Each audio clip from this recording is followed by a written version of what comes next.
Imohorane n'umukama. Inkuru nziza ya Yezu Kristo nk'uko twayandikiwe na Matayo mweranda. Hazwa mukama. Muri rya minsi Yezu yaciriye abigishwa biwe uyu mugani ati: kandi ubwami bw'ijuru busa n'urusenga baterera mu ruzi, hanyuma rugapfa ifi ruyoye. Rumaze kuzura, abarovyi bakarukwegera ku nkombe, bakicara.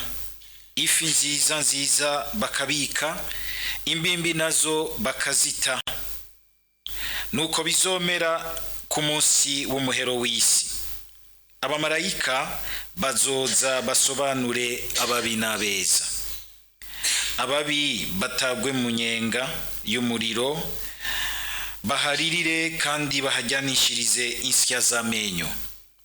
Murumvise ivyo vyose? Baramubwira bati turavyumvise. Asubizayo ati nico gituma umwigisha wese yigishijwe ibiraba ubwami bw'ijuru ameze nka senaka mu rugo, asobanura mu itunga ryiwe ibintu bishasha n'ibintu vya kera. Hanyuma rero Yezu ahejeje iyo migani avaho yarari. Dushimagize iyi nkuru nziza ya Kristo.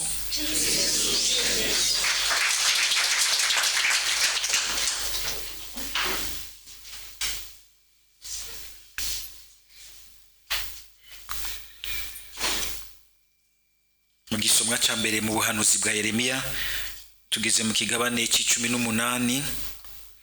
Ikigabane cane cane c'Imana yigisha Yeremiya ifatiye kuba bumvyi. Imana ikamuhagurutsa iti genda ijambo nza kuri guhera iyo umubumvyi uraba ingene abumba. Ngo ashitse yagasanga umubumvyi ariko arabumba, ico ariko arabumba kirapfa, mu nyuma akuramwo ikindi kintu. Imana icihamuhera ijambo. N'ubundi ijambo rya mbere, inyigisho ya mbere iri ngaho. Twama dushaka ko umenga Imana yo tuyagira bukwi na bukwi, tukayumva nk'uku muriko muranyumva, mugakebukana mu cyumba mukavugana nka kujya mwamwicaranye muriko muravugana. Mugabo burya Imana ituyagira mu buryo bwinshi. Twese ntidufise izo ngabirano z'ukwerekwa, kumva amajwi, kubona, kubonekerwa. Mugabo musanga umenga bose nivyo bacambigwa. Mbere benshi yo tuko turasaba gose mutima mweranda ingabirano dushaka izo shobore kuronka autorite ku bandi, nze nderekwa ibintu by'abantu. Ugasanga akantu k'urusaku dufise mu buzima busanzwe dushaka kugatranspose mu Mana. Si Imana yonyereka ibintu by'uriya muntu nkabanza nkaja kumusomera gato. Ugasanga hariho ibintu bimwe bimwe byo mu runtu tugomba gutwara mu vy'Imana. Ivyo nta numwe nogira nti abisaba nk'uko umenga n'ingabirano bukwi na bukwi Imana yo kiguha ngo nuko wabisavye. N'ingabirano Imana itanga kuwishatse kandi ahishakiye, bivana n'umugambi Imana ifise ku muntu. Ariko hariho kubwirwa n'Imana, ukwerekwa n'Imana. Imana twese iduha nuko kwerekwa ikatugabira ubwenge bwa mutima wayo, tugasobanura mu biba by'ubuzima bwa misi yose icyo Imana ishaka. Ivyo nta numwe Imana ivyima, kandi tuvyimenyereze. Biraryoshe mu buzima kuko bidutuma tutaba mu buzima nk'uko umenga tuzitamba uko zivugijwe gusa, ariko rimwe rimwe tukazivugiriza tukamenya ingene tuzitamba. Kuba mu buzima atari nko kumenga umeze nk'akantu kagati umukubu utwaye ugakurikira ibintu uko bimeze, atadisana atakurimbura. Mugabo ukabona ibiba mu buzima, uko usenga Imana ikaguha ubwenge bwayo, ugatahura yandi mabanga anyegeje muri byo ivy'Imana iri kwirakubwiriramwo. Kira noneho turahiriwe kuko ngo Imana yarigize umuntu ibana natwe, iri muri ubu buzima. Yezu akagira ati ndi kumwe namwe ubutakibavirira gushika ku muhero w'isi. Kandi n'igitangaje nuko akenshi turihuta guca tunyaruka tugashira nk'umutima wacu wose muri abo bantu kumbure batubwira ko beretswe ibintu wamusanga umenga ni ibintu biteye ubwoba, ibintu bibi, ibintu bitugabisha, wowe baragukoreye ko ni iki kimwe ko ahubwo udashaka kunkorera ko. Bene ibyo turavyemera n'ingoga. Wewe ndiko ndabona imbere yawe kugira ngo agukorere ko uze kumwitura, akubera ikimungu, agutegeke. Kuki ku buzima bwawe bukoma bari ko barereka ibintu bibi gusa? Nko kumenga Imana yamitegekanye ibintu bigoye bibi gusa. Ariko kandi ni nkuko n'abandi babesha kugira ngo nubundi baze barabajya amafaranga yanyu, bakaza barakubwira bati yo imbere yaho hari imigisha myinshi gose, ugacujana nabwo agatangura kuzara kubwira ati raba ingene utanga ishikanwa ry'Imana kugira ngo amavision abandanya azari meza, imigisha ibandanyiza. Muri iki kigabane nyene ugisomye ni Imana ibwira Yeremiya ikagira iti babwire ati mumeze nk'ibumba mu minwe y'umubumvyi Israeli, umeze nk'ibumba mu minwe y'umubumvyi, mu minwe yanje umeze nk'iryo bumba mu minwe y'umubumvyi. Uhomvye ndakuramwe ikindi kintu ciza, ikimenyetso cy'uko koko Imana ntitsindwa. Nitwe twihomvya, kandi igihe twihombeje yoyo iguma igomba kurondera ingene ikuramwe ikindi kintu gishasha. Mugabo wihombeje wewe aragenda. Ariko kandi harimo n'indi jambo ry'umwizero yuko nubundi Imana idaheberana. Ushobora kwisanga kumbure hari byo wahomvye muri ibi canke biri yuko canke kuriye. Igihe Imana iguhaye iri jambo ngo wa munsi yo gusobanura twumvise Yesu yaje ko yavuze mu njiri utaraza, nukugira ngo nubundi umukama ashobore kukubumbamwo ikindi kintu gishasha, kwama twicisha mwiforoma y'ishaka ry'Imana, kugira ngo umukama azaratubumba aduhinyanyure adukuremwo icyo ashaka. Kwibaza uti mbega ubwo ubuzima bwanje foroma burimo ibintu ndimwe uyu munsi biri mu bintu koko Imana ishaka ku buzima bwanje. Ni naco gituma ugiye kumva muri iki kigabane aho Imana ibwira Yeremiya iti babwire uti uko kumubumvyi ashobora kubumba ibintu bikanka hanyuma agakuramwo ibindi, tiniko shobora kuba mpamagaye umugisha n'umuhezagiro ku bihugu, atariko ivyo bihugu abavyo bigenjeje nabi, uwo mugisha n'umuhezagiro barahuhusha bakabona ivyo bihamagayeko. Ngo ni nkuko kandi shobora guhamagara amahano n'amabi y'ivyo abantu bashobora kwikwegera ibihugu n'intara ko bigiye kuranduka, ngo ariko bigaye bakigarura ivyo bintu nkisubirako nkabakura imbere nkabahamagara ku mugisha.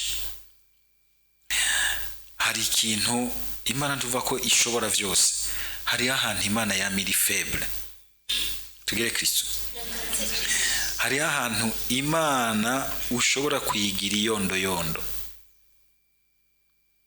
igihe wigaye ukishira mu minwe yayo, icicika faible irabura kwigira ku muntu yigaye by'ukuri akitera mu minwe yayo akagira ati mukama ndashizwe ndakondotse ndishize mu minwe yawe ngenze uko ushaka.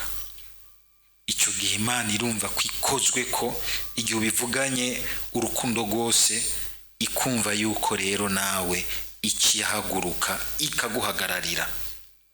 ikaguhagararira mu mwana wa Yesu Kristo. None rero natwe dusabe iyo nema nziza yo kwishira mu minwe y'Imana, tukareka yonyene ikaziragenza ubuzima bwacu. Nubwo mu buzima bwacu abantu ko dusanzwe tumeze hari akantu k'amanyama twamadufise, mbere y'amanyama tukayagira no kumana.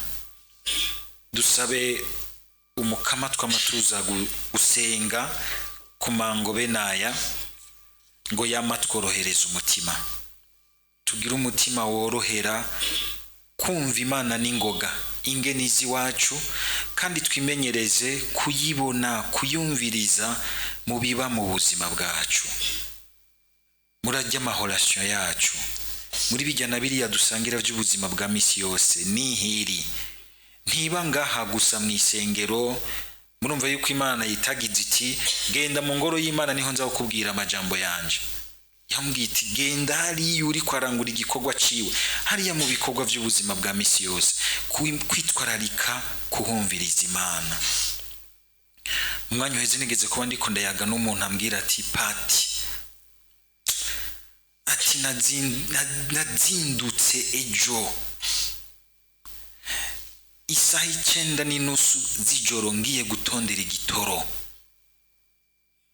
umunsi uramerera ko ariyo ndinda ntahuko mugacagereka kakanda kanati kubera akarenganyo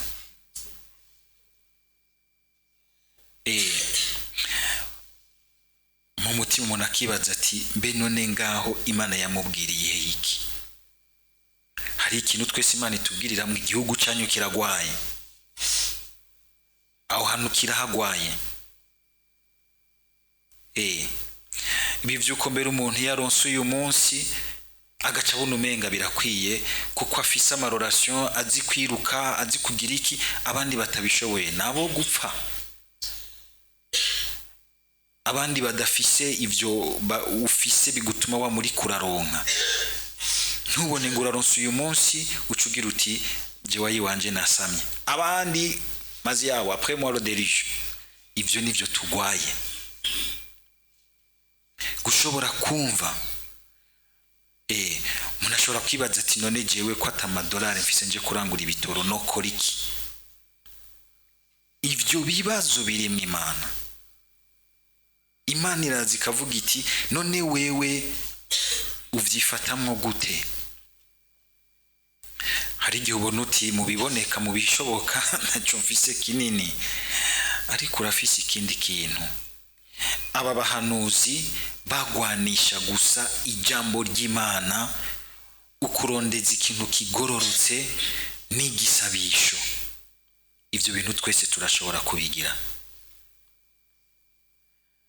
naho baja mu byo gutukana ku marezo amakomantere atariyo bakwegeramwo insiguro z'ivyamoko n'ibiki ni umutima w'abantu bamwe b'abarundi ugwaye si n'ivyo imigambwe bwa mbere canke ivy'intwaro ni imitima yakigwaye haragera ahantu Yeremiya akavuga ati ngo agatima k'umuntu ntawe uzi nico karimo ejo ni kwa gatanu wa mbere w'ukwezi tuzohimbaza tuza kwibuka umushaha wa Yesu gusaba kugira ngo uwo mushaha ukize imitima yacu twebwe nyene ubwa mbere tukumva tuti ivyo mbere twumva bibabaza abandi ntitubi intanguro yavyo ntitubi ikiraro cavyo ico gihe ngingo nk'iyo igatuma Imana ironka iti ibona iti ndaronsa nkofatira kugira ngo ninjize umugisha mushasha mu buzima bw'uriya muntu no mu buzima bw'abandi bose bamushamitseko no mu buzima bw'igihugu atuyemo niturindire ko tuba abantu bahanitse nta kindi kigwanisho cy'Imana iduha ni ijambo ryayo ubwa mbere ni ingingo yayo turondeza n'umutima wo kwihana kandi tukemera gutungwa n'ikiva mu kanwa cyose cy'Imana kandi tukemera gutungwa gukomezwa n'inzimano y'Ukaristiya aduha Yesu aramaze imisa bitubwira ngo mutari y'umubiri wanje n'amaraso yanje nta buzima buzogira gusaba kugira ngo igihe tuje gusangira tugasaba Mukama tuti Mukama ko utujemwo duhindura tugira icyo dushaka ko muri ubu buzima turi mu minwe yawe nk'ibumba mu minwe y'umubumvyi Mukama ntiwemere ko ugushaka kwanje n'umwidegemvyo vyanje bikunanira ngonda gushika unkuye mwico unshaka ko ndishize mu minwe yawe ariko uvuze gutyo cya witega ibikurikira ntabari wucu ugomba yuko umenga urapanga gusa ibintu kabwira Imana uti Mukama hezagira ngo duce ngaha oya ahubwo Imana ikagwita that's ko wapanze mwe ibyo wapanze ibiri mu ishaka ryanje nibi dufatiye inzira naho nta kiriyo shisha ku murongo cyaha tugende kenshi bikatunanira iyo bigeze ngaho gasanga turi mu ntambara n'Imana mu ntambara n'Imana mugabo dusaba umukama yame yadutsinze kuko gutsindwa n'Imana niko gukira tugire Kristo.